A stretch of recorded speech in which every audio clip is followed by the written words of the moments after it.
siguiente invitado supo compaginar la cesta con los libros y la cancha con la universidad, hasta que en un momento clave decidió cambiar el frontón por la tribuna pública. Sus credenciales impresionan a cualquiera. Licenciado cum laude por la Southern Methodist University, doctor en Derecho por la Tulane, cofundador del grupo de Capital Group y una figura de peso en el Capitolio de Texas, donde fue nombrado legislador del año en el año 2021. Sin embargo, en el mundo del highlight, para los pelotaris sigue siendo ante todo el hijo de Julito Anchía. Rafael Anchía, ongi etorria a Chic Chac Chula, ¿qué tal estás? Eskerrik asko, ondo, oso ondo.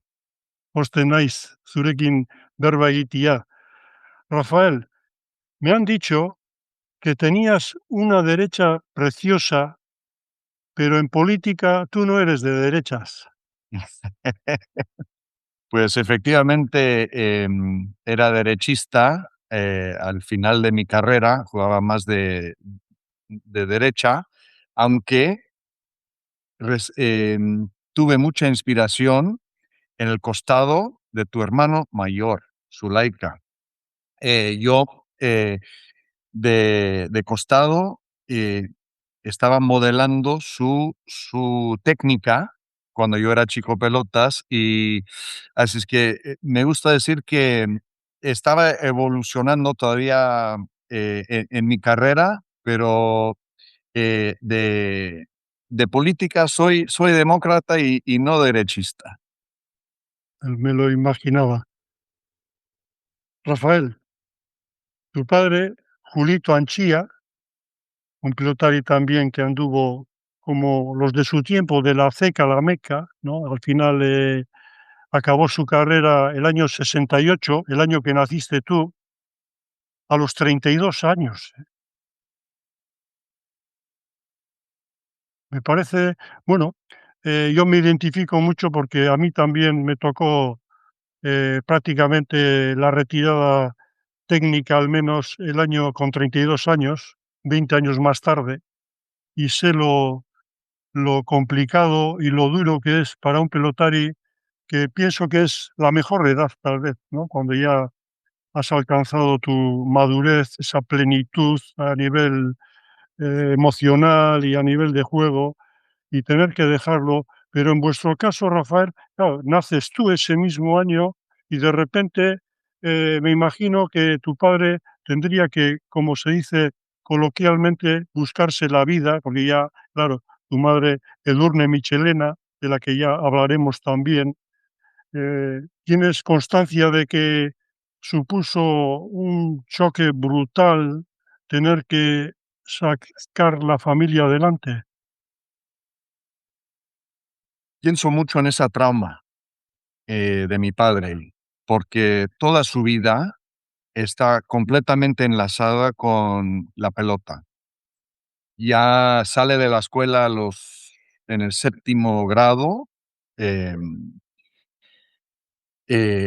empieza barriendo los pisos de la uni en Marquina, y desde básicamente los 12 años hasta los 15 años está aprendiendo pelota. Y sale, es la única manera en la posguerra de Marquina que él ve poder salir del pueblo y ganar dinero para la familia. Fue pastor de ovejas y cabras como su padre. eh, Se tiraba al río a buscar chatarra para entregar a las fábricas.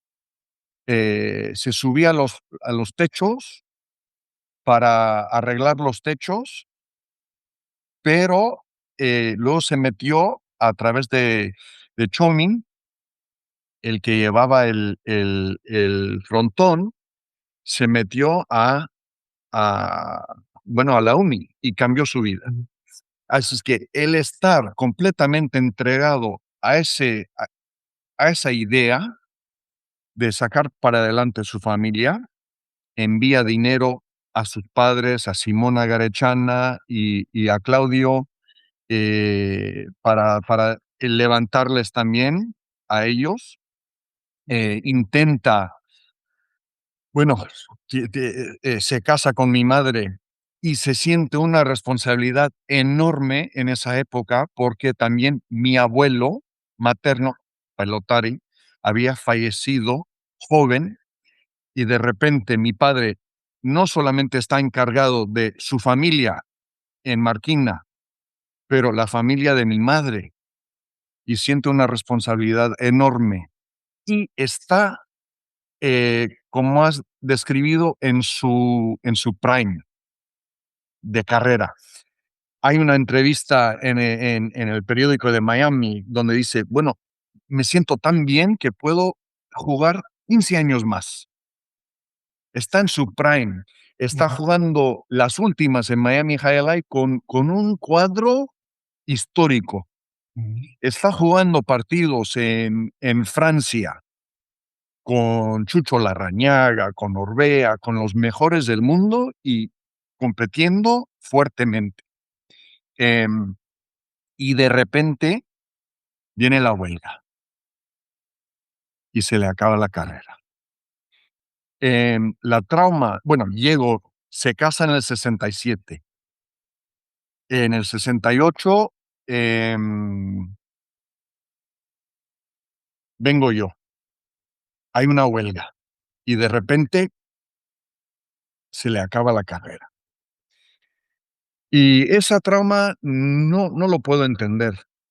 Eso es fuerte. Un día siendo una estrella y el día siguiente, básicamente, yendo de puerta en puerta, ven- vendiendo aspiradoras, sin hablar bien el idioma, con un jefe bastante malo. Y luego viene la salvación a través de una oferta para manejar las canchitas de aficionados en South Miami. Las, Habían unas las de Orbea, Rafael, o otras. ¿Eran las de Orbea? antes de las de Orbea, antes. Em, yo no tengo conciencia de esta época porque soy muy joven. Por un tiempo no teníamos casa, vivíamos con mi padrino y con mi madrina en una casa de 2 recámaras y estábamos, ¿qué te digo? 6 personas, 7 personas. Y luego viene esta oferta para poder trabajar en las canchitas de South Miami. Y pues para él fue la salvación, ¿no? Eh, Humillante en cierto sentido, pero menos humillante en comparación con vendiendo aspiradoras puerta en puerta sin hablar bien el inglés. Así es que para él fue algo impresionante. Luego viene su amigo, Fernando Orbea, y le ofrece un puesto, haciendo todo, de todo, en las canchitas de Orbea, en un pueblo, bueno, en Miami que se llama Medley. Y ahí sí tengo conciencia, porque le acompañaba a mi padre a las canchitas, él preparaba comida, vendía Coca-Colas, hacía cestas, cosía pelotas, barría canchas, eh, encendía las luces y apagaba las luces. Había un cestero también machín, que era un ex pelotari, era cubano, y ahí em, levantó la familia a través de las canchitas. Finalmente, así es que bueno, en fin, no puedo entender lo duro, porque él era una estrella, no una de las más grandes como Larrañaga o como el propio Orbea, pero sí era entre los grandes de esa época. y siempre en su corazón resentía ese cambio y se sentía decepcionado por los organizadores de la huelga del 68, porque muchos de ellos entraron de nuevo y para él cambió para siempre su vida. Nunca entró de nuevo. Para que nos hagamos una idea del juego que tuvo Julito Anchía, sin ir más lejos, el año 61 hubo el torneo de ases en Durango y las parejas eran Anchía y Chucho Larrañaga, Alex, Alex Solozábal, la gran figura, y Arrarte, el Chino Bengoa y Marcelino, y los Echave, los primos Echaves. Era la crème de la crème, la élite. Esa frustración, ese trauma que alegas, ¿te hablaba él cuando ya tú tienes uso de razón y ya te vas haciendo un chaval? Él o lo escondía, lo guardaba, ese resentimiento, ¿era comunicador en ese aspecto? No, mi padre no era muy emocional, era bastante introvertido en ese sentido. Euskaldun Em, total, ¿no? Euskaldun vasco. muy reservado. Y su nueva tarea era levantar la familia.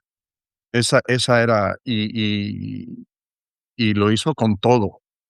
Mi padre siempre o estaba en el trabajo o estaba en casa. No salía ni con una cuadrilla de ex pelotaros. Y en parte creo que era por el resentimiento, en parte porque mi padre era un poco antisocial ya después, Mm, y pero y al final estaba completamente dedicado a la familia, completamente. mm. Tu abuelo paterno, su padre, le llamaban Australia. ¿De dónde le viene ese apelativo? El Australia viene porque Claudio Anchia Basterrechea nace en el caserío Longa, es pastor de ovejas y cabras en su juventud. Va a Estados Unidos primero en 1914 con su hermano, primero a Wyoming, luego a Boise, a las afueras de Boise. Regresa, se casa con Simona Garechana y tienen una hija, María Ángeles, y luego se va de nuevo a cortar caña en Australia.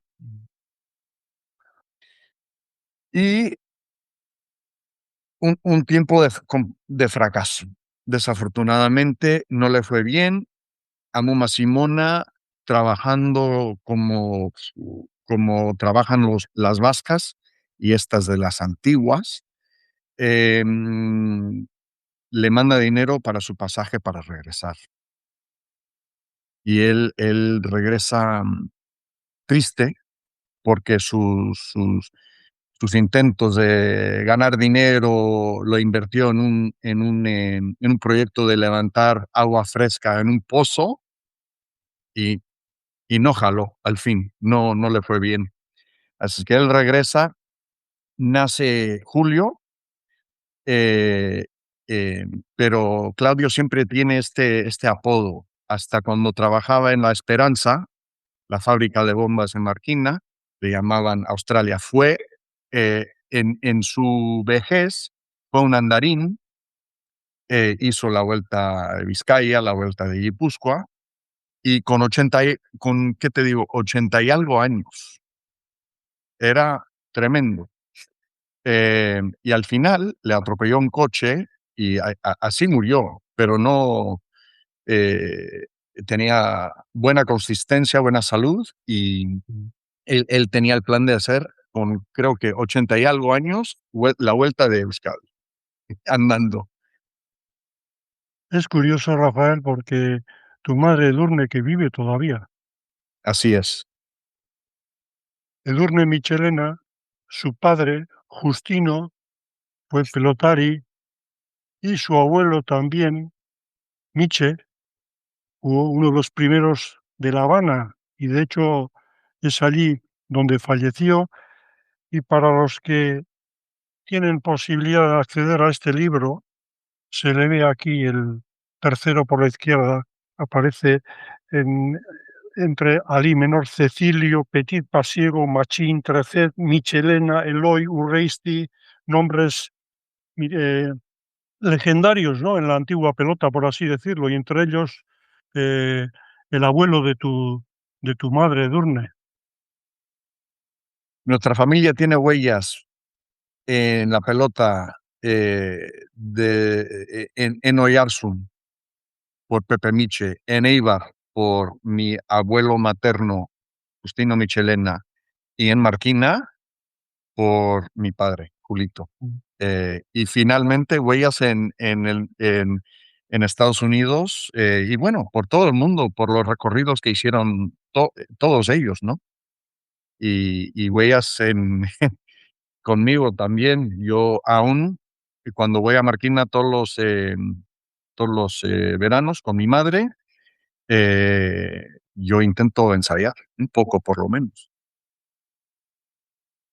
Justino Michelena, tu abuelo materno, jugó en el Biscayne, en Miami High Alay, el año 41 por lo menos, y hay una reseña en el periódico Miami News que la ha recopilado, rescatado de la hemeroteca mi amigo Miquel Gastañaga, y dice que fue presidente del Montepío de Pelotaris Así es. y también que había jugado por diferentes frontones del Estado español, México, Sudamérica, incluso en China, en Shanghái.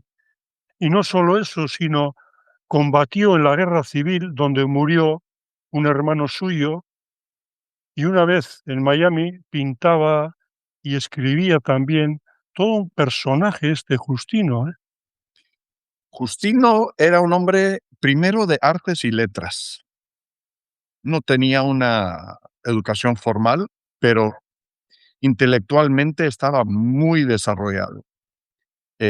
Leía mucho, escribía y en la guerra civil, curiosamente, no se apuntó a pelear. Él era pacifista.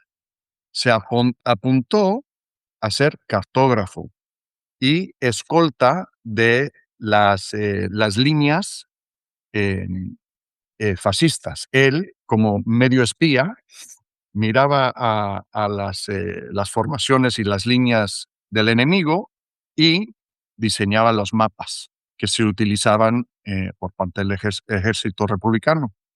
Pero él también vivió la trauma con el fallecimiento de su hermano, creo que era Gudari,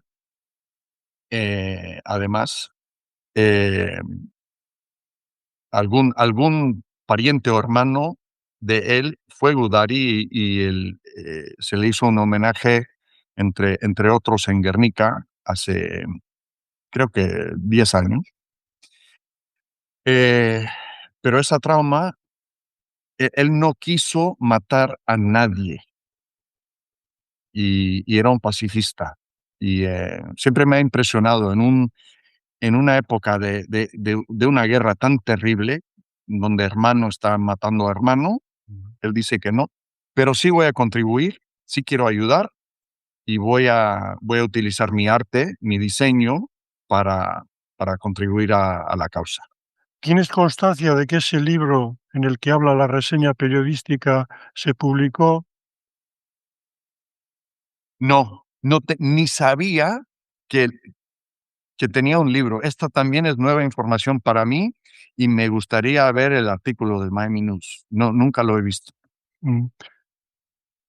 Rafael, tu padre tuvo un trauma por el tema de la huelga del 68, tener que dejarlo con 32 años, pero tú de alguna manera entraste en contacto con el mundo del High Life. Él te apoyó, te disuadió de practicar? ¿Cómo fue esa relación tuya ya como practicante de un deporte que él había sido su modus vivendi, ¿no? Bueno, hay un aspecto filosófico y hay otro aspecto de necesidad. Mi madre en esta época se está educando. Va a la universidad local primero, eh, trabaja durante el día, de noche va a la universidad, está sacando su título de maestra, así es que, ¿quién va a cuidar el chaval? Y yo iba al frontón con mi padre, con 4 o 5 años. Aquí atrás tengo mi cesta de cuando tenía 5 años, mi cesta chiquita. Y así es que yo me crié básicamente en el frontón Orbea y le Ah, ayudabas. mm, Ajá. Y le ayudaba a mi padre, ¿no? Servir las Coca-Colas, preparar la comida, hasta me sentaba con él cuando estaba, eh, tejiendo las cestas, porque él ganaba dinero extra tejiendo cestas, en casa. Estaba experimentando con una nueva goma para las pelotas, le ayudaba, también en ese proyecto con un Perlite. Él eh, quería inventar, vamos a decir, una mejor pelota que dure más para, supongo que para tener que renovar menos pelotas. ah, Em, Así es que yo me crío en ese ambiente y luego 7, 8, 9 años fue bastante bueno. Y luego, me meto en la cancha con los clientes y les estoy tumbando una Coca-Cola de aquí, les apuesto un poco acá, les gano aquí, no, que este chaval de 8 años me gana. Ven, las pelotas de goma, vamos a decir, pero sí. Estaba lleno, lleno, lleno el Orbeas. Mi padre no anhelaba que yo iba a ser profesional, porque también me metió en el béisbol, porque quería que sea yo americano. Y además, él amaba el béisbol. Cuando llega a la Florida, es la época de Mickey Mantle, y él está en Daytona, y él está en Dania y Miami, y le gusta mucho ese deporte, siendo deportista, ¿no? Así es que me meto yo en béisbol, y curiosamente ahí es donde, conozco a Benny Bueno mira. de chaval. El padre de Benny era entrenador de béisbol. Mm. ¿A qué high school fuiste, Rafael? Yo a Coral Park, un high school ahí en la 16, el mismo high school de José Canseco, Ujú, y de Pitbull, artista. ujú, ya. Era un Bu- barrio de recién llegados todos, cubanos, el salvadoreños, nicaragüenses, pero sí. ahí ¿Viste practicar en algún momento, ensayar al gran Fernando Orbea? de chaval, de chaval. Pero cuando te digo, yo vi ensayar a Chucho Larrañaga, a Orbea, pero les gustaba jugar más pala a esa edad. Así es que en Orbeas había una cancha, pequeña, y venían todos. Hasta conocí a Guillermo en esas canchitas, el autor de Neuk, el gran Mm. pelotari, y muchos otros que no me acuerdo por no tener la conciencia, ¿no? Pistón, por ejemplo, también. Pistón. Pistón, sí tengo conciencia de él, pero no muy clara, no muy clara. Pero Chucho Larrañaga era el íntimo, gran, mejor amigo de mi padre y vivía a 5 minutos de la casa. Así es, Chucho, conozco a su hijo Yosu, eh, su hija Julie, su mujer Julieta, que aún vive. Estuve en la fiesta cuando cumplió Chucho 90 años en Miami. Así es que sí, tengo muy buenas memorias de Chucho y de Fernando. Fernandito también, me crié con él. Fernandito, que luego fue un buen pelotarín, pero ahí estoy. Ahí me formo yo, eh, y luego paso a Dania con mi padre. Que él empieza, recibe el trabajo para coser pelotas en Dania. No se quería ir de Orbeas. Una lealtad a ese sitio le va a Fernando y le dice, mira, me han ofrecido esto, voy a ir a Dania y Milford a coser pelotas, pero no me quiero ir. Fernando le dice más o menos que eres tonto, em, debes de aceptar el trabajo, regresa a casa, le habla a mi madre y dice, no quiero ir, no quiero. Y ella dice, bueno, pídeles una barbaridad, pídeles en vez de $15,000 en esa época, pídele algo y lo aceptaron. El fútbol lo aceptó y ahí cambia su trayectoria de nuevo y me mete a mí en el ambiente del highlight profesional. El ambiente de highlight profesional, ¿te refieres a ensayar con los profesionales, competir?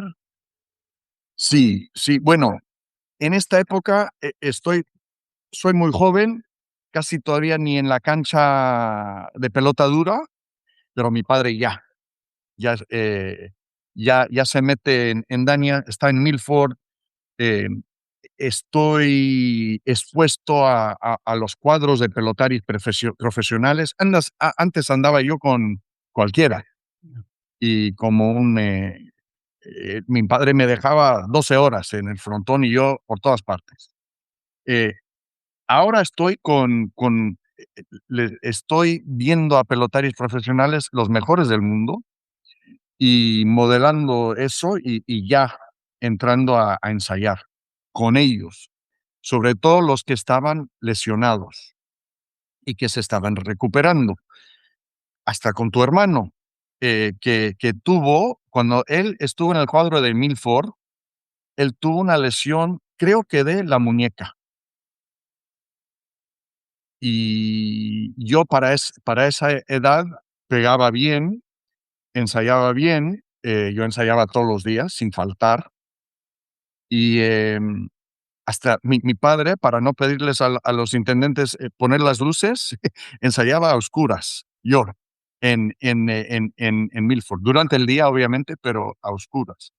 Eh, pero sí, Minteguía, Muguerza, todos los que estaban lesionados, Sami Inclán, yo ensayaba con ellos para darles un poco de, Mm. mm, O sea de, que de peloteo. te llegó a entrar el veneno por la pelota, ¿no? Bueno, sí, bueno, cuando tu padre es no solamente tu padre, pero tu coach, tu entrenador, también, y eres un teenager, también te resientes la experiencia, ¿no? Porque yo, cuando te digo que estoy en el frontón 7 días a la semana, mi padre nunca faltaba, no tomábamos vacación, yo ensayaba todos los días. Y así es que, Julio Anchía no era un coach tampoco suave. Te digo, era un entrenador como el padre de Tiger Woods, Mm, de fuerte. mm. Eh, y, pero me convertí en un pelotari serio. Sí. Fuiste ball boy también, por lo menos el año 85, desde esa posición privilegiada que es la del ball boy, que está allí a pie de cancha, ¿no? Lo que llamamos la jaula y la cancha donde se vive con total intensidad el juego de la quiniela. ¿Qué te evoca esa época de que tendrías unos 17 años, me imagino, ¿no? Creo que tenían en esa época 15. 15. Y bueno, eso para mí era lo más importante, porque es una cosa estar arriba con el comisionado, o estar arriba con Orbea, o estar arriba en la jaula de los jugadores observando, es una cosa. Pero el vivir toda la emoción en la jaula durante la quinela, con pelotaris rompiendo cestas y, cago en Dios, y que me cruzaste y que, wow. Mm, Y ver a ese nivel de ojo la jugada, la estrategia, mm, quién anda bien, quién anda mal, quién tuvo problemas, no sé, en casa y no tiene la cabeza bien para ese día, porque al final es un juego muy humano y los vascos somos muy especiales. Eh, em, fue, fue sacar un doctorado en poco tiempo. Y luego ver no solamente el cuadro de Milford, pero cuando venían Hartford y Bridgeport, y los mejores, Chiquito Bolívar, estar en la cancha, Michelena, otro, el francés, estar en la cancha, no me acuerdo si jugó Joey pero no creo que vino en esa época a Miami, pero te digo, verle a Juaristi, Zavala, Asca por parte de Milford, eh, y los otros pelotaris de Bolívar. ¡Buah! ¿Y qué pelotari era el que más te gustaba o algún favorito tenías? Tu hermano entre ellos, ¿eh? Me gustaba mucho tu hermano cómo jugaba, porque no pegaba fuerte, no era un fuertote, pero tenía una técnica de artista, de pintor. Muy bonito jugaba, me encantaba cómo dominaba. Y aunque lo negaba en el momento, por no ser vasco, cuando yo vi a Joey jugar, es que no se le puede quitar. Los vascos, Joey, esto y lo otro, judicio, venga. Y yo le vi ya con años jugar, pero Joey entre los mejores, entre los mejores. Me encantaba Juaristi, grande, fuerte, pegar con las dos manos, y yo le vi jugar cuando ya sus rodillas estaban un poco chuecas, Mm. pero me encantaba. El Chile Zavala. Chile Zavala no hacía nada excelente, hacía todo muy bien. Pegaba de las dos manos, corría, era un perro para la pelota. Mm. Me encantaba cómo jugaba Chile Zavala. Derechistas, Anacabe, Elorrio, hicieron dibujos, artistas con la derecha. Lalo Eh, Lordui, ¿le viste jugar al mexicano? bueno, yo me enfoco en los delanteros porque yo fui delantero, pero zagueros, el Ordui jugó en Milford una temporada. El Olza, grandotes, pegaban fuerte con la derecha. En la single, puros haces. En la single, si le metes al Olza en la single, teniendo no sé cuánta altura, y pegaba de arriba a abajo, picada con la derecha, haces en la single. Así es que esos pelotaris, yo me crié con ellos y de lo mejor de esa época. Mm. Pero hay un momento que tuviste que escoger un camino u otro, esa bifurcación inevitable. Eso fue muy duro para mí. Em, yo ya estaba jugando em, en, en Dania, entraba con mi padre al trabajo, por lo menos 2 veces a la semana, a veces 3. Ensayaba antes de la función. Luego estaba ensayando yo con Aparicio en la escuela de North Miami también, con una cuadrilla de hijos de vascos, muchos de ellos. Azcoitia, 2, Severio, 2, eh, y eran mis amigos, ¿no? Azkoitia, que era, y Susquiza, nos llevaba a los tres padres tomaban turnos para llevarnos a las canchitas de North Miami. Ahí Aparicio nos ayudó. Habían unos americanos que jugaban un montón, y digo americanos, no vascos. Billy, que estaba en el grupo, tenía como 2 o 3 años más que nosotros. Billy jugaba antes de su accidente un montón. Eh, y ahí aprendí mucho. Eh, me pongo con... y ahora estoy jugando torneos. Estoy jugando en Miami, juego con Mikel y Susquiza en Miami. No ganamos, pero jugamos muy bien. Y luego gano, me junto con Jackie Hernández, que luego jugó profesional, y ganamos el torneo de Daña. Esa era mi cancha, la cancha de casa. Y sabía esa cancha perfectamente. Severio y Susquiza, bueno, y Azkoitia eran la otra pareja que estaban bien fuertes. Vinieron otros equipos de Tampa y de Orlando y ganamos. Y estoy listo para debutar. Aparicio me dice, mira, o en el cuadro de Ocala o en el cuadro de Newport hay posibilidades. Y en el 86 hay Juegos Mundiales. Y somos escogidos Andrés Severio y yo como delanteros. Mikel Susquiza y no me acuerdo del otro zaguero.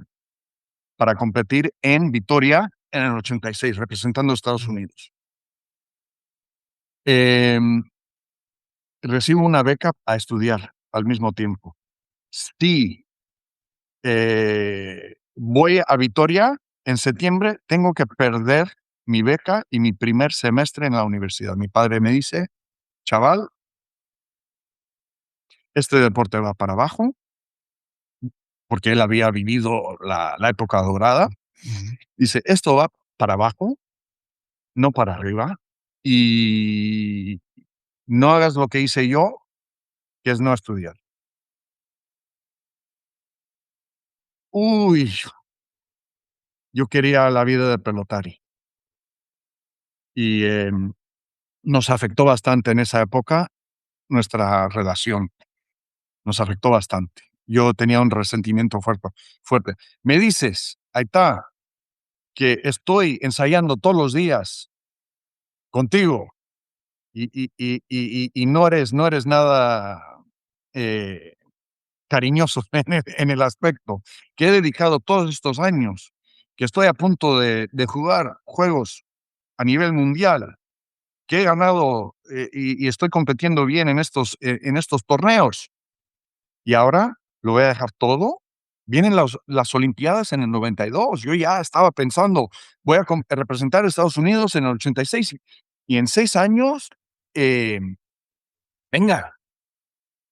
Pero no, me lo prohibió y me fui a estudiar. La mejor decisión de mi vida. La mejor. Porque en 2 años, ¿qué pasa? Huelga. Todos mis amigos fuera. O peor todavía, esquiroles. Peor todavía.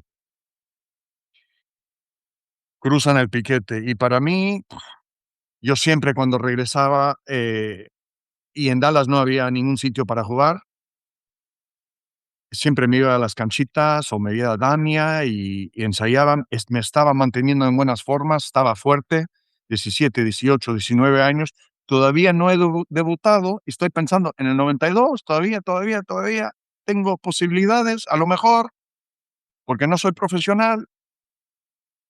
Pero ya para el 92 estoy en la Facultad de Derechos y no había tiempo. En Nueva Orleans, donde tampoco había frontón. Y ya, bueno, se me acaba el chance, la oportunidad. poco a poco lo vas asumiendo, se va apagando la llama. ¿Te costó o fue cuestión de, bueno, enfocarte en tus estudios? Sí, luego yo también soy adulto. Yo tengo cuentas, tengo préstamos de la universidad que se tienen que pagar. Me convierto en ya a los 24 soy abogado con título, nombres y apellidos en el certificado y hay que ponerme las pilas, ¿no? En mi carrera. Así es que ya esa época se cerró. Y a nivel académico, ¿fuiste una persona que lista, inteligente, fácil, con facilidad para los estudios? Los estudios, bueno, eh, pues tuve suerte, tuve 2 padres inteligentes con buenos cráneos y eso me ayudó bastante y ellos, con una madre que es una maestra y un padre que nunca se deja por vencido, siempre le ponía ganas yo. Siempre le ponía ganas y sabía que, o si no era el más inteligente, podía yo trabajar más duro que cualquiera en los estudios. Y nunca me vino, ¿qué te digo?, fácil.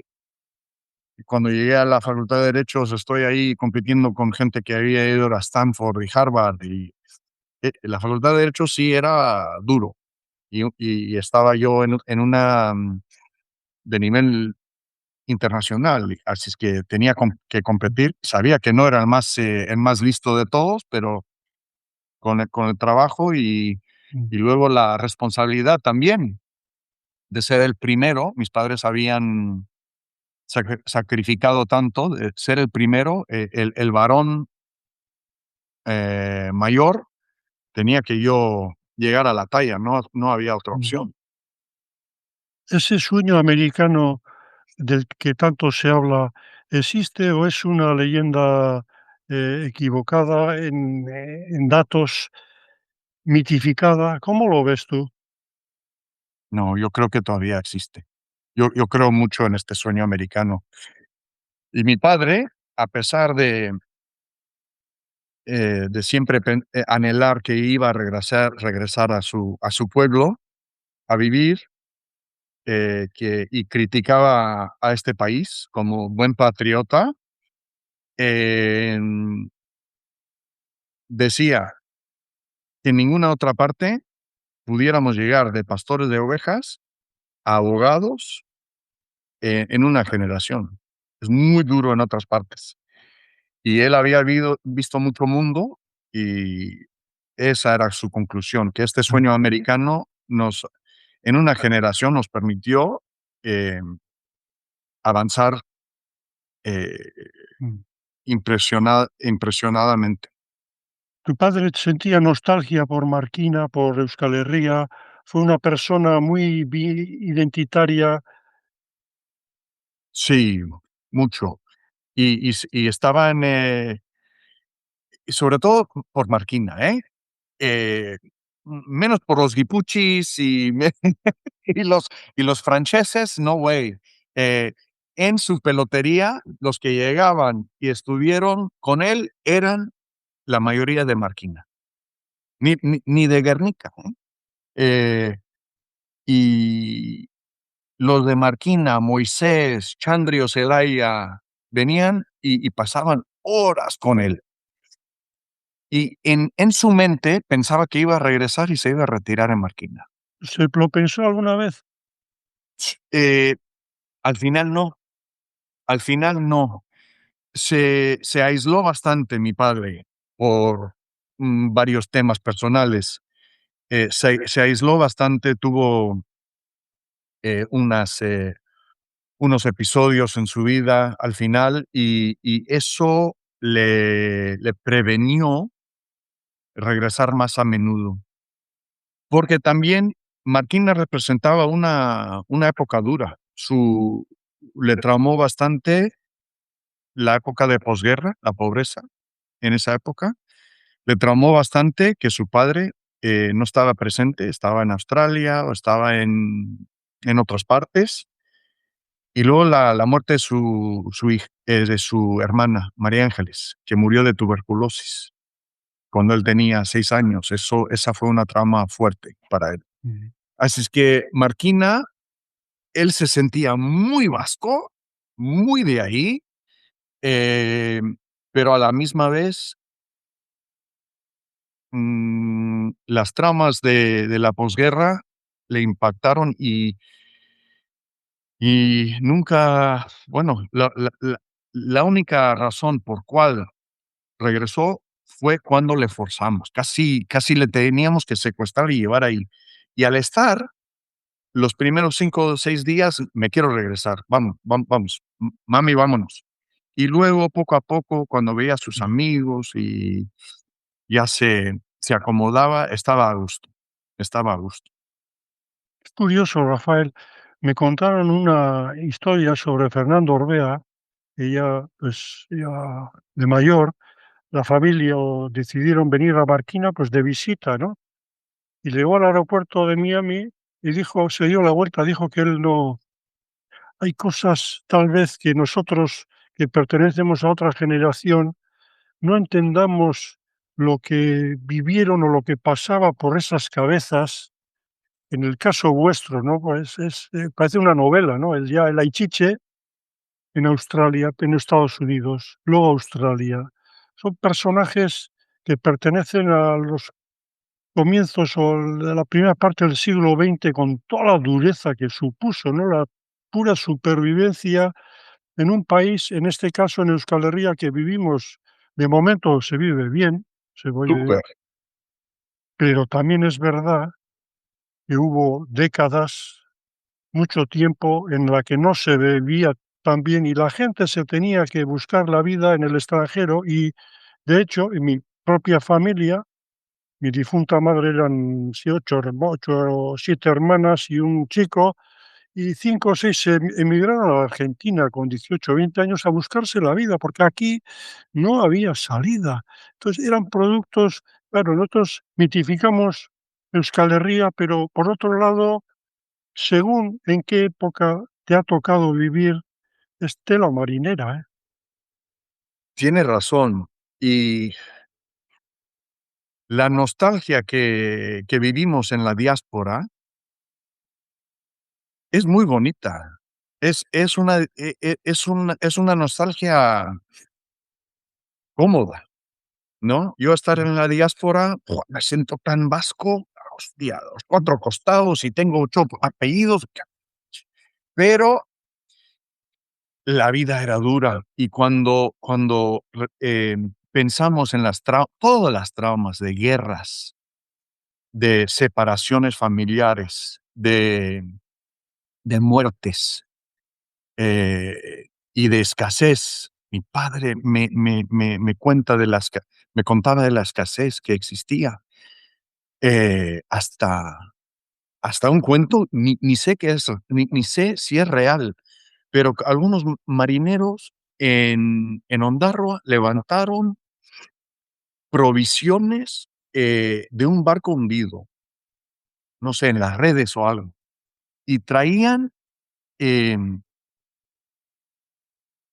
eran provisiones de Estados Unidos. Y abren un contenedor de mantequilla, y mi padre mete el dedo al contenedor como chaval, y la sensación que le dio la mantequilla, ahora vemos Euskadi es un sitio muy fecundo, que lo mejor del mundo sale de ahí, ¿no? Pero la escasez era que era entre las primeras veces que había probado la mantequilla así. Y no sé si fue una memoria falsa pero supongo que no. Ya. Supongo que algo ocurrió, Ujú. eh, y que tenía una muy buena sensación por Estados Unidos, porque en todas las latas decía: "From the people of the United States of America". ¿Tu padre llegó a integrarse en el país, en Estados Unidos, o siempre fue un, foráneo, un, outsider? más que mi madre. Mi madre se integró completamente y en parte fue la facilidad con el idioma. Mi madre emigró a Estados Unidos cuando tenía 9, 10 años. Mi padre emigró a los 17 años, 19 años, perdón, a Estados Unidos. Y esa diferencia es enorme en desarrollo del lenguaje. Mi padre hablaba un euskera todos los días en el frontón, el euskera cerrado de Leartibai, de Marquina. Eh, Mi madre se graduó de high school en Estados Unidos, del Miami High. Y esa diferencia le permitió a ella vivir todo el sueño americano y le prevenió a él completamente disfrutarlo. El highlight era la salvación, porque venía a casa y luego el highlight, el frontón, era una extensión de Euskadi, de Marquina. Él vivía en una cápsula de Euskadi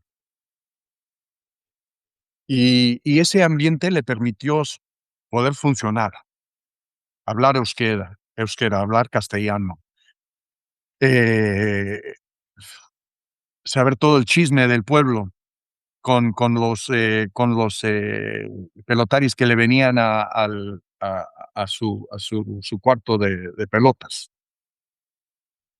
Convivir en ese sentido. Así es que eso no le permitió co ser más gringo, vamos a decir, Mm. ¿Cuál ¿no? fue la primera vez que viniste a Euskadi? Yo de chaval, mis abuelos, mis aichiches vivían, mi madre, esto sería 69, yo con 1 año fui, y luego fuimos a menudo. Cuando los aichiches murieron, mi abuelo primero fue atropellado por un coche, luego Simona, después de que el aichiche murió, no duró mucho. Y murieron, fuimos para los funerales, pero yo viví una época en Marquina, de chaval. Em, yo viví cuando tenía, ¿qué te digo? 5 o 6 años, ahí viví casi 1 año, porque los aichiches se habían enfermado, estaba muy mal, y mi madre y yo fuimos a ayudarles. Y, y se recuperaron después de y tengo unas muy buenas memorias, no solamente de los aichiches, pero de Marquina. Hasta todavía tengo amigos de la cuadrilla de esa época. Les enseñé a un grupo de marquineses jugar fútbol americano, me acuerdo, en esa época. Béisbol, ¿no? No, no béisbol, no béisbol. Mm.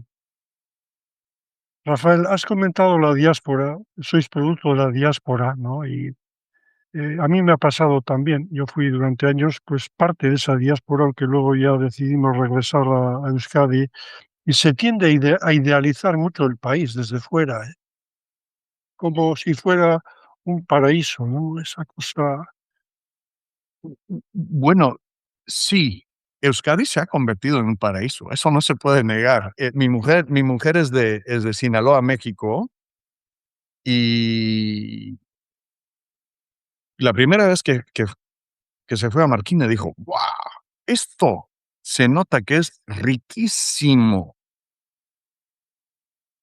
Y le encanta ir a Euskadi, le encanta, sueña, me dijo la primera vez que le llevé a Donosti: "Bueno, aquí me pongo a hacer tacos, vamos a montar una taquería, porque yo quiero quedar aquí. Tú a coser Mm. pelotas de jai y yo una taquería, vamos", porque se quedó alucinada. Es que sí, actualmente Euskadi es un paraíso en el mundo, pero, em si uno no tiene conexión, fui al Fayaldi con mucho de la diáspora, el Euskadi de la memoria, también, a pesar de no ser una época muy buena, es idealizado y es congelado en tiempo. no evoluciona el conocimiento de Euskadi. Es el Euskadi del Basque Hotel, es el Euskadi de los pastores, es el Euskadi de la pelota de los años 60, 70, 80. Eh, y yo también estoy congelado, a pesar de regresar cada verano, estoy congelado en esa nostalgia. Y por eso, muchos vascos en la diáspora son conservadores. Súper, Mm. Tengo súper. entendido que en la zona de Boise son muy republicanos, ¿no? Muy pro-Trump. Completamente. Incluso, Completa- incluso El otro Rafael político vasco, el político vasco que se ha destacado más que nadie es el hijo de Laxalt. Olasolt.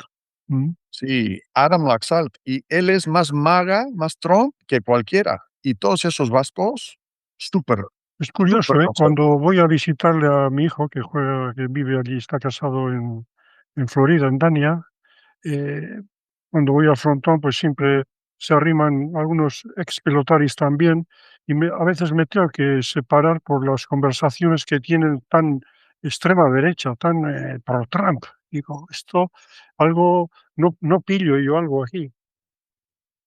No, no. Y mi orientación siempre ha sido antifascista, ¿no? Eso lo tengo en el disco duro y no me lo pueden quitar por no solamente la experiencia de mi padre en la posguerra. A Australia, a Claudio le iban a fusilar, pero su hija estaba casado con uno de los ricos del pueblo, el único en el pueblo que tenía coche. Era de derecha y le sacaron de la cárcel. Al resto les fusilaron. Claudio fue salvado de chiripa porque su hija estaba casado con Hilarión, el más rico del pueblo. Y esas historias, bueno, te afectan. Y por parte de mi Aichiche Miche y mi Amachi Kati de Sibur, eh, ellos van a la frente, se pierde la guerra, van a Francia, ella es francesa, y luego van a México como refugiados. Lázaro Cárdenas es presidente y a pesar que la Iglesia y los conservadores del México de entonces están completamente en contra, recibe a los refugiados de la guerra civil. Y ahí eso representa también la salvación para mi familia, para los Michelena, y arman su vida en Roma Norte, en un callejón que se llama Cerrada de Río de Janeiro, al lado del Parque de Río de Janeiro. Y mi abuelo está metido en el frontón México, no está jugando ya para esta época, es uno de los que tiraba las pelotas de tenis, Corredor, tomaba las corredor, apuestas, sí, ¿cómo? corredor de apuestas. Era corredor, Mm. grabador de escopetas, artista, pero México, para mí, yo soy muy pro México porque representaba la salvación para nuestra familia. Mm. Julio, Julio, Rafael, Está bien. sí, me viene el nombre y la memoria de tu padre. La política, ¿por qué?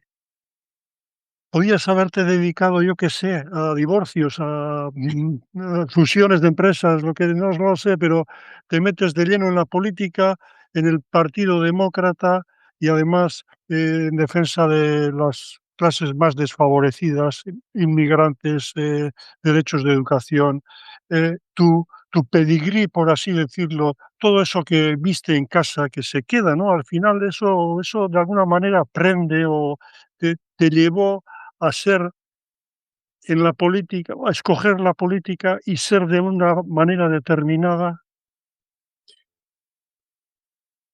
Esa vida, mi vida, la vida de mi generación, mi hermana Cristi también, que vivimos un sueño americano y luego la experiencia de nuestros padres, familia refugiada a México, familia en la posguerra, Em, y la muy positiva experiencia que tenemos en Estados Unidos, el poder levantar a través de ese sueño americano de una estación a otra en una generación rapidísima, genera una responsabilidad en mi mente. Sí, me va muy bien en el despacho, gano más dinero que mis padres combinados, y mi primer día en el despacho gané más que mis 2 padres. Me va bien, me voy a hacer socio en el despacho, estoy trabajando en fusiones y financiamientos, en la sección corporativa. Me hago socio en el despacho más grande de Dallas,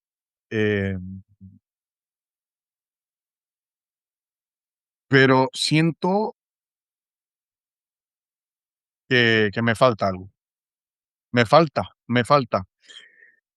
Y ver a mi mamá ser maestra por 30 años, ayudando a niños inmigrantes a aprender inglés en Miami de la Florida, bilingual teacher, first grade, 30 years.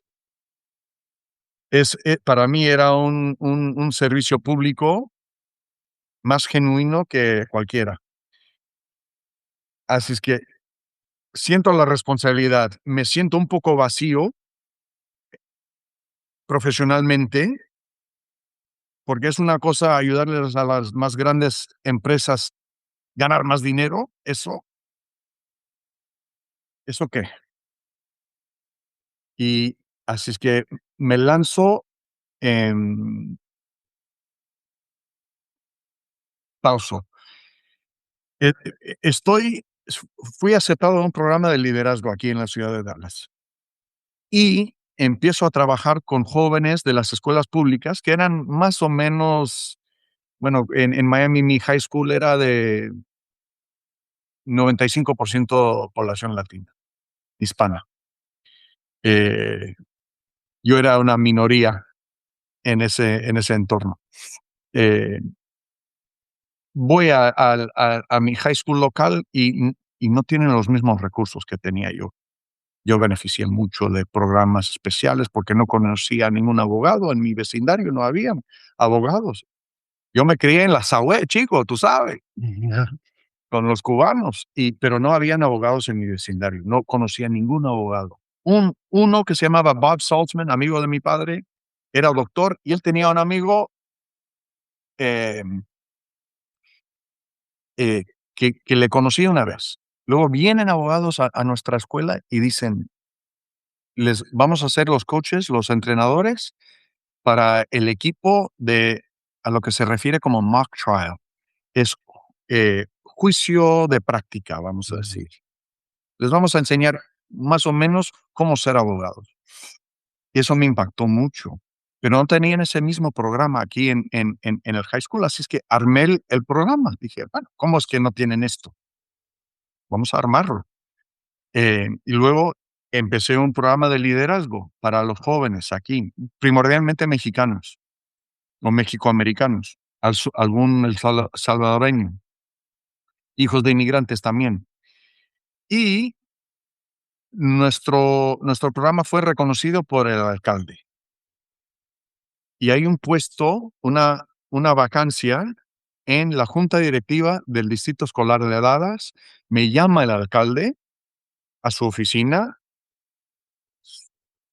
me dice: "Mira, sé que estás haciendo buenas cosas en tu vecindario, hay una vacancia, no nos gusta ninguno de los candidatos, si te lanzas te apoyo". Tenía un miedo, terror, puro terror. Esto fue en el 2001. Al final me convencieron, me lancé, gané. El año siguiente, era para un término de un año, gané otro término el año siguiente. Luego, 2 años después, me van co las cosas van bien en la junta directiva y me llama mi representante estatal y dice, mira, he estado aquí 26 años y me voy a retirar. Tú eres la única persona que le voy a llamar. Pero antes de colgar este teléfono, me tienes que decir que te vas a lanzar para representante estatal. Esto es otro nivel. El estar aquí en la junta directiva, sí es Dallas, sí es el 10º el distrito escolar del país, pero esta es otra cosa. Y mi mujer estaba embarazada, estaba a punto yo de ser socio en el despacho. Esto me iba a complicar las cosas en el despacho, pero antes de colgar le dije que sí, que me lanzaría. Y lo gané. Y he ganado 11 elecciones después de eso, y ahora tengo 25 años de servicio público elegido aquí en Dallas. Y los republicanos intentaron reclutarme porque la junta directiva del distrito escolar no es partidista. Y los republicanos vinieron, pero nunca pensé que era una opción real. Yo siempre, Ujú. que mi orientación es demócrata. Ya, pero los republicanos son mayoría en Texas, ¿no? Sí, Sí. y en ese entonces dominaban hasta el condado de Dallas, donde vivo yo. Ni los demócratas no tenían ningún escaño a nivel ni de condado en Dallas. Pero yo, siendo vasco, pues, soy contra, les voy en la contra. Y ahora todos los escaños, todos los puestos a nivel condado en Dallas son demócratas. Ujú. Pero tienes, según me he informado, la capacidad de llegar a acuerdos hasta con los adversarios. ¿Eso es algo que te viene por esa sangre vasca, ese background? Eh, es por necesidad más que nada. El darles la contra y pelear fuertemente, eso viene de la sangre. El cabrearme con ellos, cuando hacen cosas injustas, cuando atacan al inmigrante o a la comunidad gay, la comunidad de transgénero, la comunidad musulmana, yo me cabreo, yo les doy frente. Pero sí, si hay, em, si quiero pasar una propuesta de ley o tener éxito en un ambiente en cual estoy en la minoría, hay que manejarlo de manera estratégica. Y ahí he tenido éxito. Mm. Ha habido un caso, al menos en las noticias nos ha llegado aquí de Boise, en la que un republicano de Boise ha dicho que la ikurriña es una bandera ilegal, etcétera, etcétera, etcétera, pero bueno, al final parece que se va a respetar y la ikurriña se va a poder enseñar o ondear junto a la bandera americana, etcétera. ¿Hasta qué punto llega la ignorancia en algún tipo de gente que está representando al servicio público? Pues no creo que hay límite, porque el ser ignorante no te descalifica del servicio público ni en los más altos niveles de nuestro gobierno. Porque ya vemos cómo estamos estos días con nuestra representación en todos los aspectos, vamos a decir, con este presidente. Hoy, efectivamente, es Día de Presidentes en Dallas o en Estados Unidos y es festivo. Em, y a este presidente no le puedo celebrar. A nivel americano, pues no puedo hablar, pero como europeo, siento temor ante la desestabilización que está viviendo el orden mundial, ¿no? A raíz de la política de la administración Trump. Tenemos motivos para estar preocupados. ¿Cómo lo ves? Sí, yo creo que sí. La,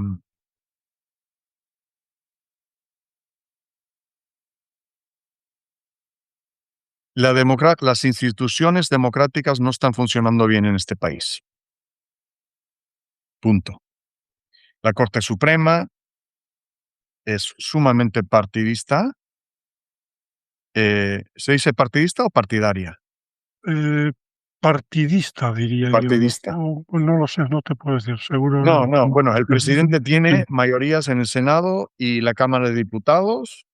Tiene toda la infraestructura administrativa. Las cortes están funcionando más o menos bien, las cortes federales, pero no se están respetando las dictámenes de las órdenes de las cortes. Así es que internamente estamos viviendo una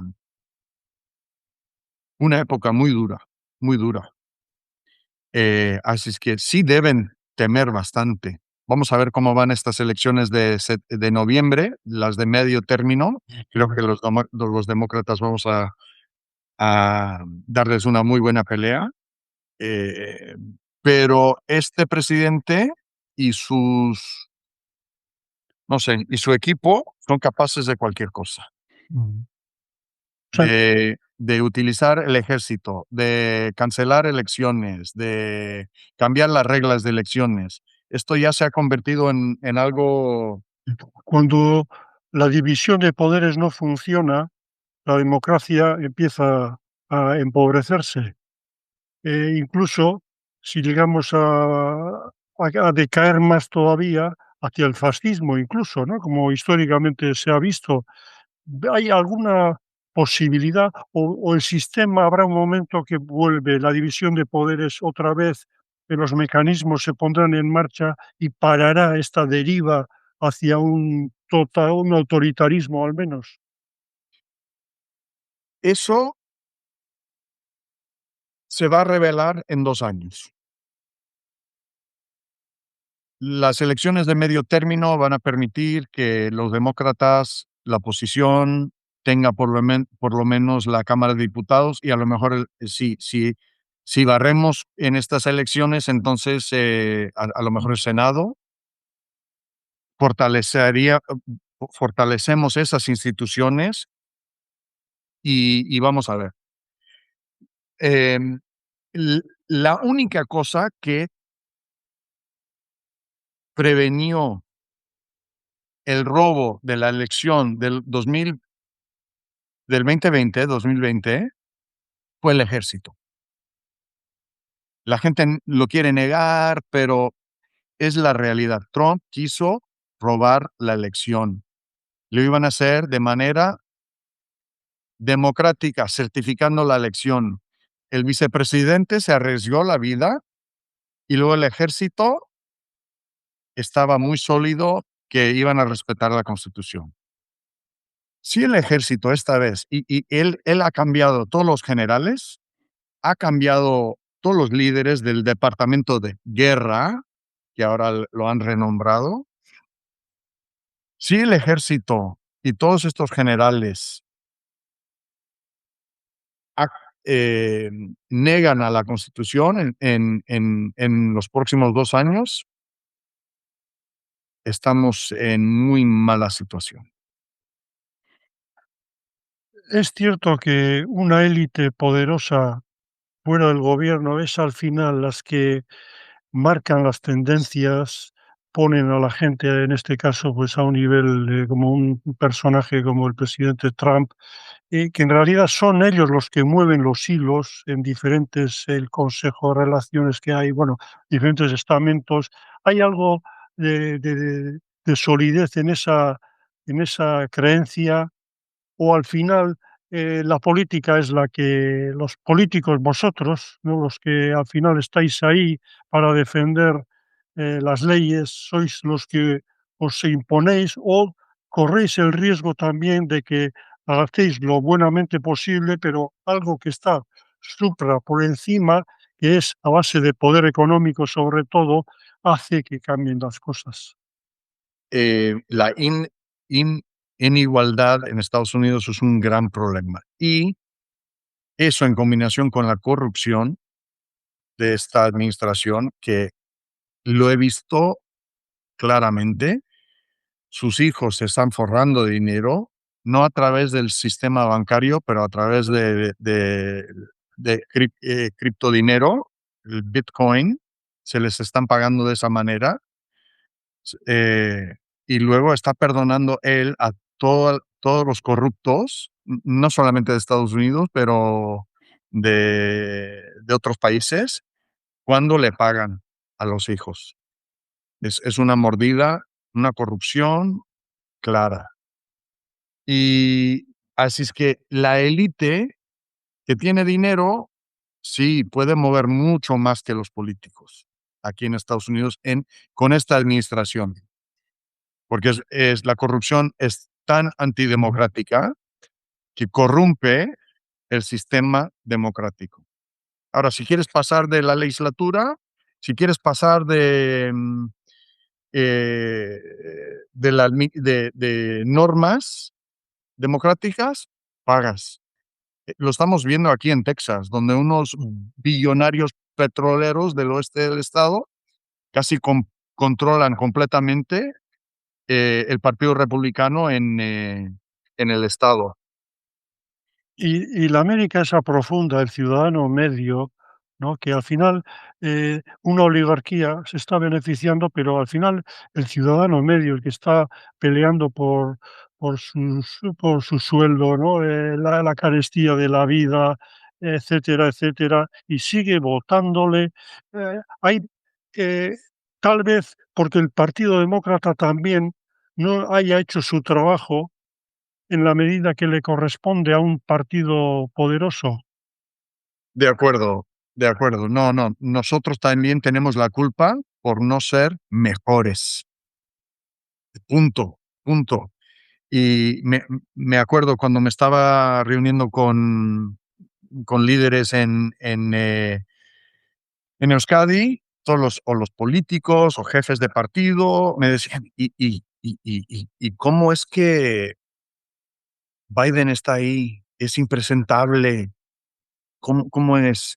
Me gusta mucho Biden, hizo muy bien como presidente, pero la imagen era del pasado, no del futuro. Y estás viendo todos estos líderes europeos jóvenes, guapos, carismáticos, y nosotros con el abuelito, ¿no?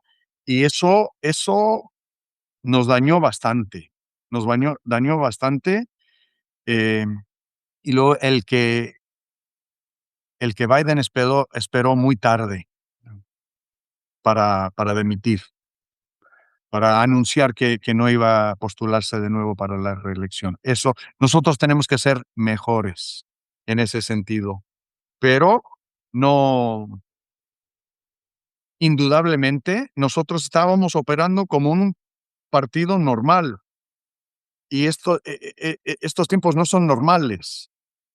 Tenemos que, ahora ciertos líderes demócratas se han puesto más agresivos, ¿no?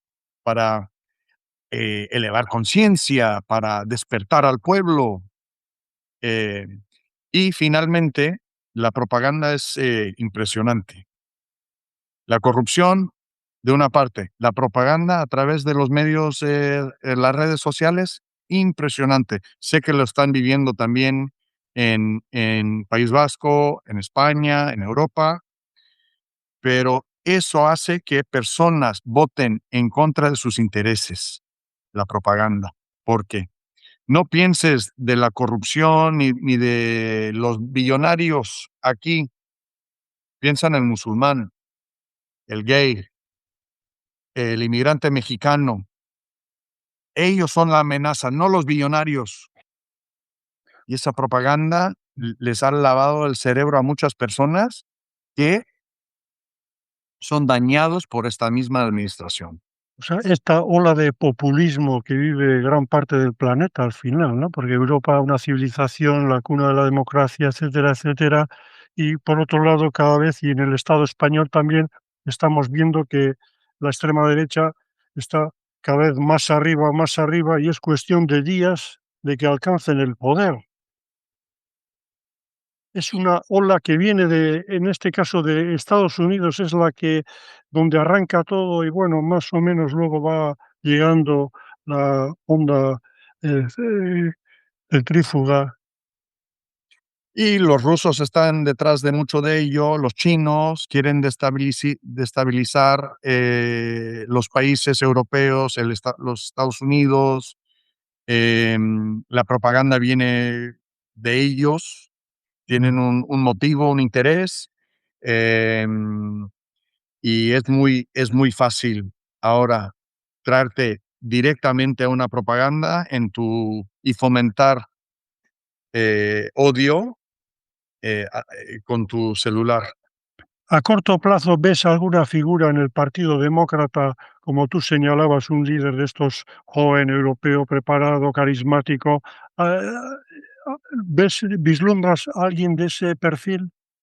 Sí, hay varios, hay varios. Afortunadamente, al salir la vieja guardia, ya está Bernie Sanders, Hillary Clinton, Joe Biden. Hay una nueva generación que están sobresaliendo y que tienen muy buen perfil. ¿Quién? Les conozco a muchos de ellos, hasta Kamala Harris le he conocido casi 20 años. ¿Alguien que nos pueda señalar algún nombre? Bueno, Gavin Newsom, Andy Beshear, el gobernador de Kentucky, Gavin Newsom, el gobernador de California, Josh Shapiro, el gobernador de Pensilvania. Hay muchos. La gobernadora de Michigan, Gretchen Wilmer. Hay talento, pero salen de provincia, no salen de los estados. Eh, ¿Hace falta ser millonario para llegar lejos arriba en la política americana? No, Joe Biden no fue millonario, Kamala Harris tampoco. No, no creo que se requiere, pero sí tienes que recaudar feria, dinero, como dicen los mexicanos, tienes que tener feria detrás de ti. Y sí, nuestro sistema de financiamiento de elecciones es otra corrupción, otro problema y tienes que buscar las personas que te den el dinero para poder lanzarte. Así que no tienes que ser millonario tú, pero por detrás tienes que tener apoyo financiero. ¿Cuál es la meta política de Rafael Anchía? Uf, yo estoy mucho más cerca de mi retiro que de mi lanzamiento. Em, Timing es muy importante en la política, ¿no? Tal como el timing era muy bueno para mí, para lanzarme con el apoyo de los alcaldes y mi representante estatal al principio, el timing ha sido, no ha sido apropiado para mí. Y estoy completamente feliz con eso. Tengo una familia preciosa. Mis hijas se sienten muy vascas, muy vascas. Mi hija mayor estudió en la UPV en Bilbao y luego en Donosti. Mm. Se sienten muy conectadas al país. Y mi mujer es espectacular. Estamos completamente enamorados y mi carrera anda muy, muy bien. El ser, por ejemplo, lo que he tenido por delante es el Congreso.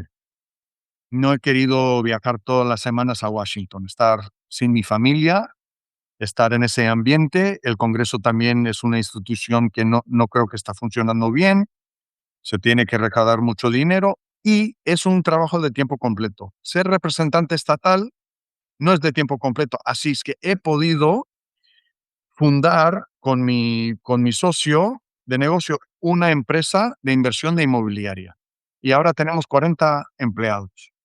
¿Es compatible la política con la actividad privada?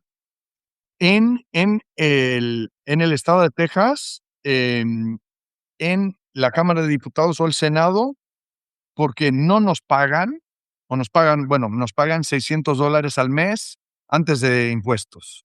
Así es que, y luego salud médica. Así es que yo pago al estado de Texas por el privilegio de ser representante estatal.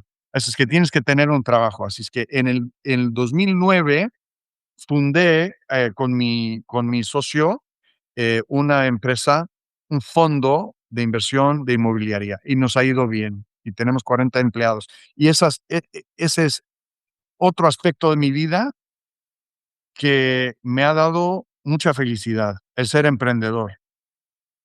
Y si estaba metido en una política de tiempo completo como el Congreso, como la alcaldía, no me había permitido fundar esta empresa.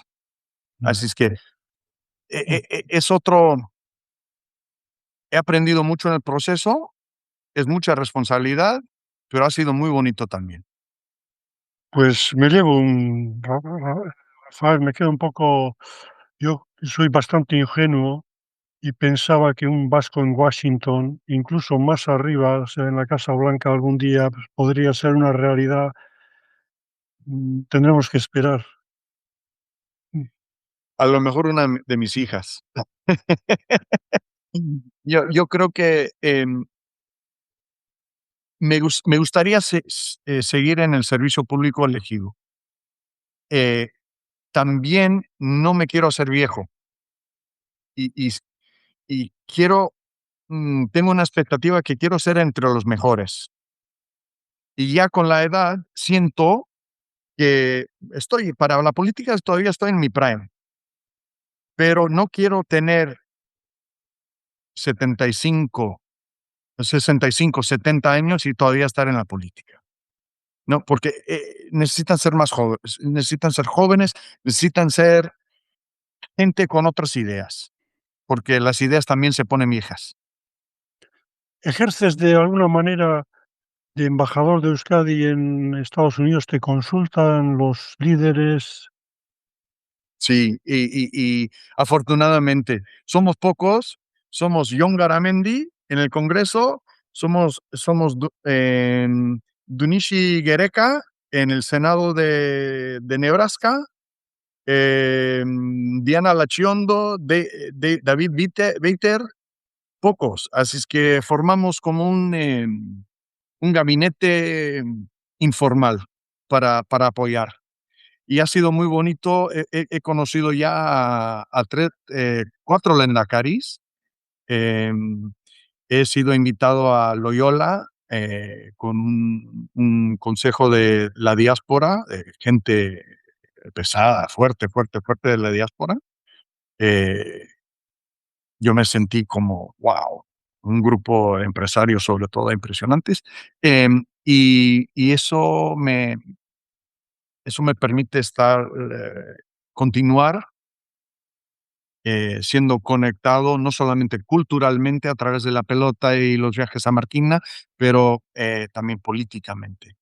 ¿Tienes hilo directo con el Lendakari? Mm, He conocido al nuevo Lendakari y la vicepresidenta en Jayaldi. Le había conocido antes en otros cargos. Em, no, el celular no, pero a otros cercanos de él compartimos eh,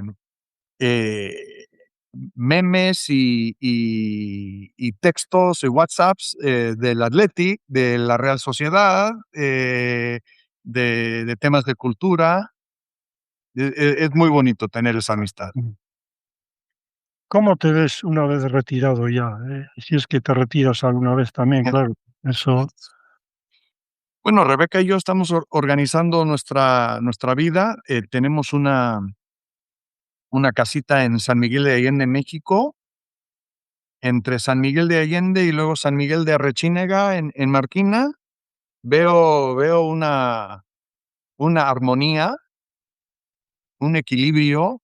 Me gustaría, sí, estar en Euskadi parte del año, estar en México parte del año y mantener mi pie en Dallas también.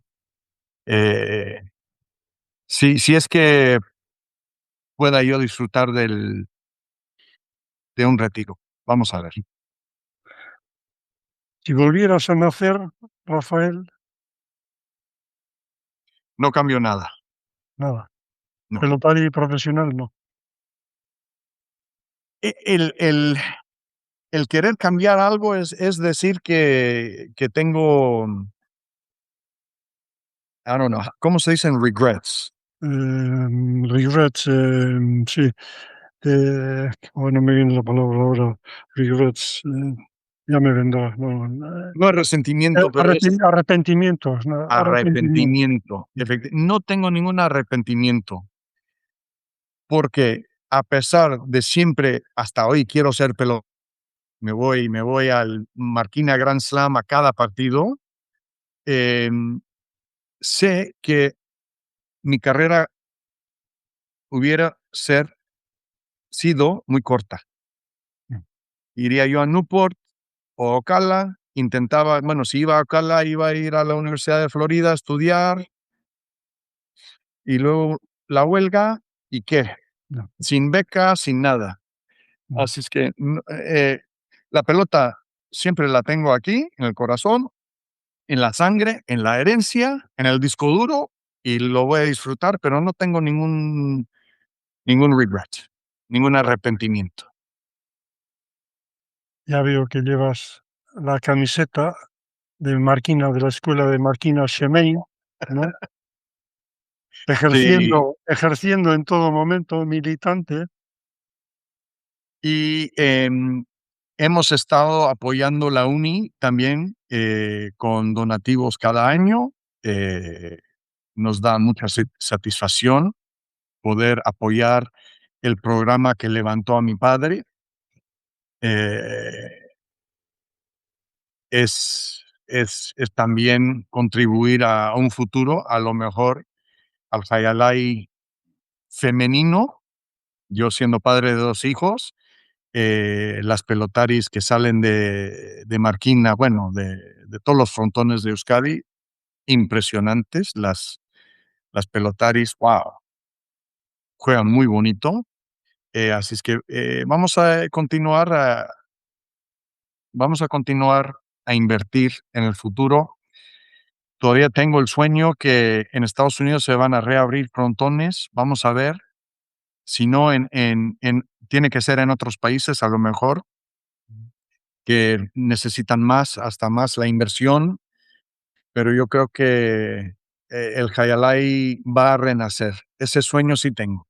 De hecho, este domingo pasado, 15 de febrero, ayer, sí, estamos a lunes, se cumplió el centenario de la inauguración del Miami High Alive, que en su día fue el Biscayne, donde jugó tu abuelo, Justino, y en los últimos años, bueno, hasta la huelga, tu padre, Julito. Curiosamente, el viejo caserón, el Yankee Stadium, lo han mantenido de pie y ahora lo han remodelado con menos metros, ¿no? Con 38 metros, pero bueno, algo es algo y tal vez sea la fórmula o el formato para que el Hayalay, como tú dices, vaya cogiendo impulso otra vez y la presencia vasca, porque al final, es curioso, Rafael, pero la marca Hayalay es antifrágil, es decir, que ha atravesado momentos de montaña rusa, pero otra vez está remontando, sobre todo en Euskal Herria, ¿no? Tenemos una liga anual, las chicas cada vez son más, las escuelas de pelota de cesta punta están aumentando. Vivimos en un momento dulce, por eso que hay que congratularse porque la marca Hayalay, lo que nos ha traído al final a esta entrevista, ahí sigue a pesar de los pesares. Rafael, Aún tengo esperanza, aún tengo esperanza y la razón por cual permanece es que cuando se mete en la sangre no se quita. eso es. Rafael Achía, ¿has estado a gusto? Muy, muy. Uy, he aprendido mucho y me ha generado unas emociones y sensaciones que y memorias que no he pensado en mucho tiempo. Es que ricasco. A ti, Rafael, un fuerte abrazo y a ver si nos vemos este verano en Marquina, en el Gran Slam, que seguro que vienes con tu mujer, tus 2 hijas. ¿Y tu madre también puede viajar? ¿Está bien? Sí. ¿De Sí, dónde? ella no falta con mi... Es que tenemos familiares de mi padre en Marquina y es muy saludable para ella. Ella pasa su verano en Marquina y le hace tanto bien. Rafael, muchas gracias por tu tiempo. Yo he disfrutado un montón. Yo también. Vamos a hacerlo de nuevo. Vale. ILA and politics. I like it. I like it. Sounds good. It sounds good. Maybe we'll have some things to work together on in the future. I would like that. Okay, anytime. I'm retired, so I'm available. Wonderful, wonderful. Un abrazo. Abrazo. Bye. Bye. Agur. Agur.